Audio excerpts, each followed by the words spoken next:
What is up, guys? Welcome back to the channel, back with another review for you guys from Arrow Video. Today we review the film Girls Night Out, or Scaremaker, not really sure. Stay tuned.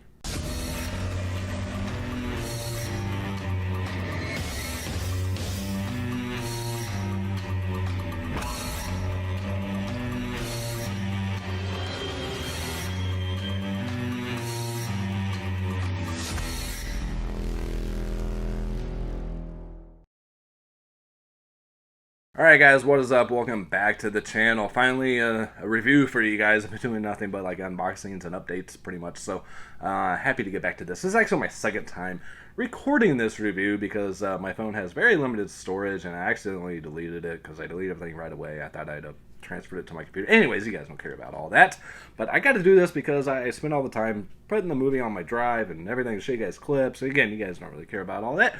You're here to see if this movie is worth watching. Well, unfortunately, no. In my opinion. Some people seem to like it, which, again, is great. I'm glad you enjoy this film if you do. If not, same. All the same. It just wasn't for me. I don't think it delivered on really anything myself. As far as the story itself, you have pretty much a person who is locked up in a sanitarium. You have these people at this college who are on a scavenger hunt. During the scavenger hunt, someone is going and killing off people at this college. Which, I will say, I mean, this is a stereotype in a lot of films, especially horror films, where the actors are a lot older than they portray to be. But in this one, they're definitely like mid-30s, pushing 40. Especially the character, I believe his name was Maniac, which I'll show a clip here of Maniac, and the dialogue with these people is just, it's atrocious. It's very bad acted, very badly acted, sorry, and they're annoying. It's just, there's nothing there. Here, just watch this clip. Here comes the booze man. Oh, Jesus!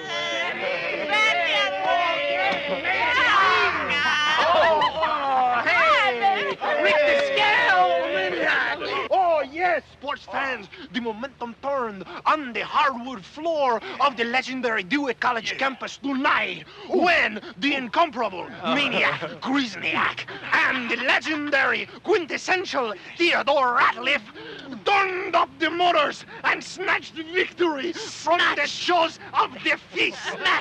And meanwhile, I was confused because what? I don't know anything about basketball. Yeah, so that's the kind of stuff that you get throughout this movie. Yeah, I keep looking over because the wind is just like really bad where I'm at and things are blowing around. Anyways, yeah, it's not so bad it's good either. It's just bad in my opinion. So yeah, you get this killer going around killing people during this scavenger hunt at this college. They're dressed in this bear costume, who is the mascot for this college team, their basketball team, which it kind of opens up with them, playing a game, a game of basketball. I was trying to think of something clever, couldn't think of nothing. Yeah, it's just the kills are pretty much the same throughout. There's not like a big variety of kills in this. It's pretty much just that person in that costume kind of ripping out people's throats. There's just a little bit of blood on like the person's hand as they're holding their throat, and no kills that really stand out. And this is a 1982 horror film, and we have no nudity either. And a movie called Girls Night Out, or Scaremaker, especially the Girls Night Out title, should have that. I'm sorry, but it should. I mean, it's like a must for horror films at that time, right? Lots of blood and gore, nudity, foul language, things like that. I mean, it's just a staple for films of that era. And you just don't have that with this. And I don't know, I fell asleep like 3 times trying to watch this thing, and ended up finishing it like the next day. I didn't even watch all the features on here, which I normally do, because I just didn't care at that point. I did turn the commentary on just as kind of background noise as I was doing other things to see if it'd be more entertaining than the actual film, and it wasn't even that great either, again, in my opinion. But yeah, I know a lot of people are buying this because of this awesome cover.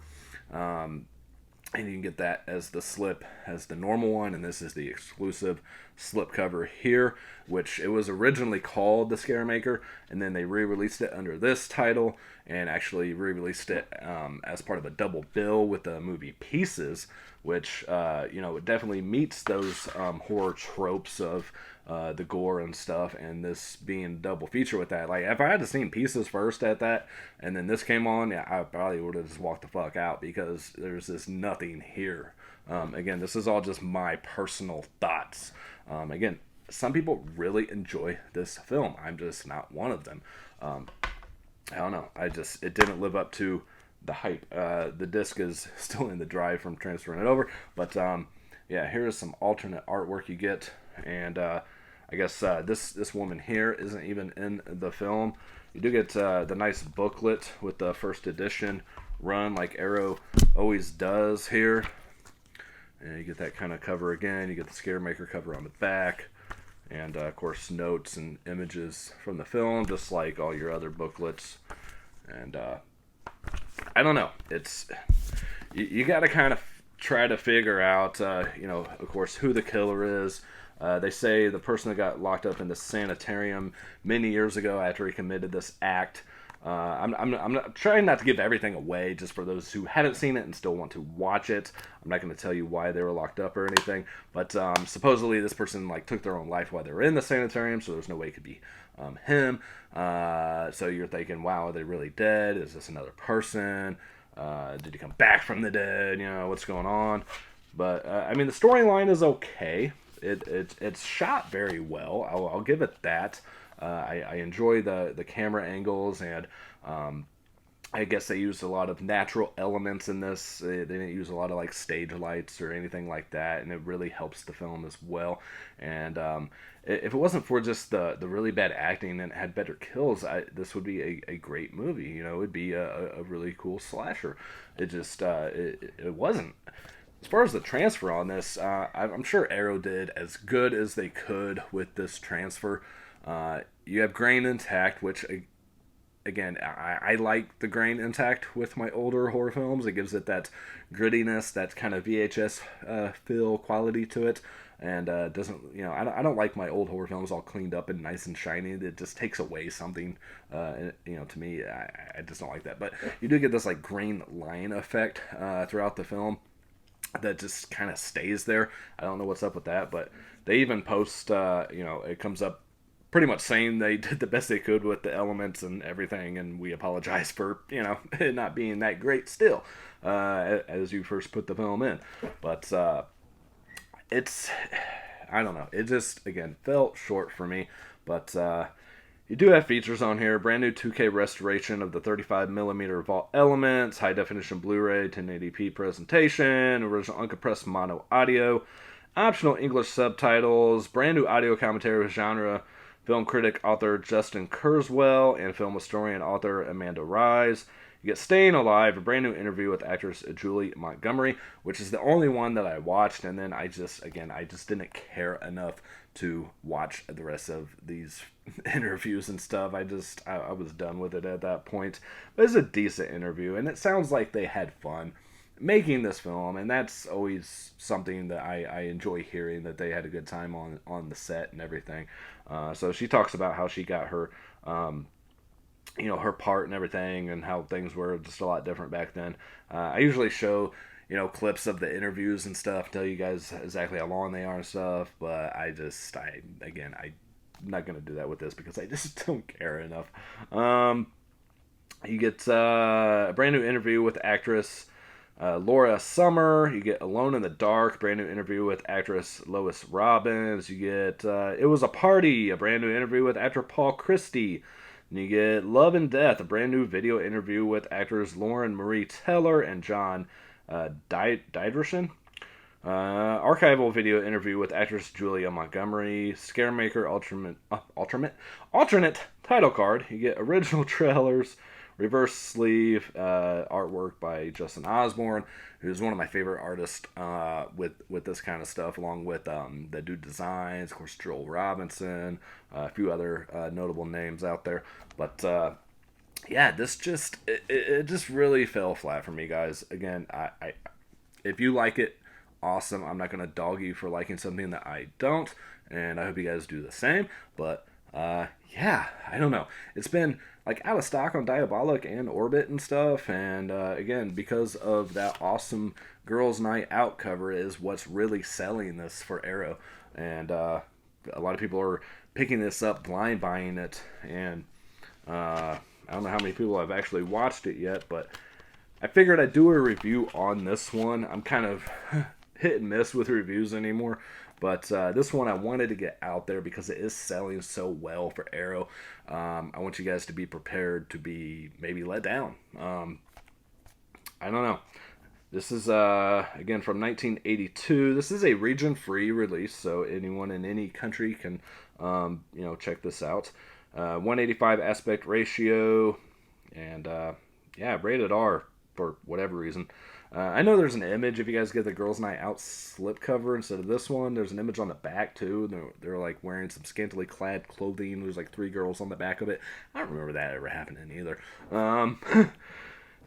There's even a scene in here where they're at like a topless place or something of that nature, and would have been the perfect opportunity to have a little bit of something, and they still just nothing. I don't know. It just wasn't for me. So yeah. Gonna keep this one really short, guys. I'm kind of used to doing the TikTok videos now, so I'm kind of run through things pretty fast now instead of my normal 20-30 minute reviews, and I just didn't have a lot to talk about. Again, the kills just don't do it for me. There's not enough variety, for one. They don't show enough. The lack of skin, the acting, the characters, I didn't give a shit about any of the characters on here, and they were just kind of annoying and not very well developed. You get some relationship stuff going on, people taking people's girls and things like that. The music actually isn't that bad in this. There's a few recognizable songs, but the problem is they play the same few songs over and over again. So it gets a little repetitive and a little annoying in that aspect. But yeah, let me know if you guys have seen this. Do you guys like this movie? What do you like about it? I will say the bear costume killer is pretty unique, and definitely haven't seen that before. They could have done just a lot more with it, though.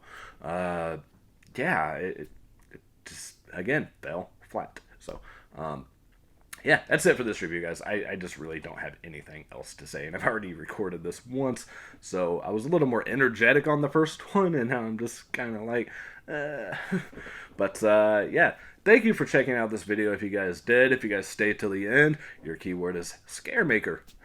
I'm trying to go back to keeping it one word, but that's it, guys. As always, peace, love, and happiness to all of you. And I will catch you next time. Later. Hey, Maniac, come on. Show Lynn your Mrs. Bates impression. Oh, come on. All right. Catch this. Okay. Mrs. Bates. Mrs. Bates, Norman's calling you. You guys are definitely strange. No, we're not. We're just typical victims of a society gone berserk.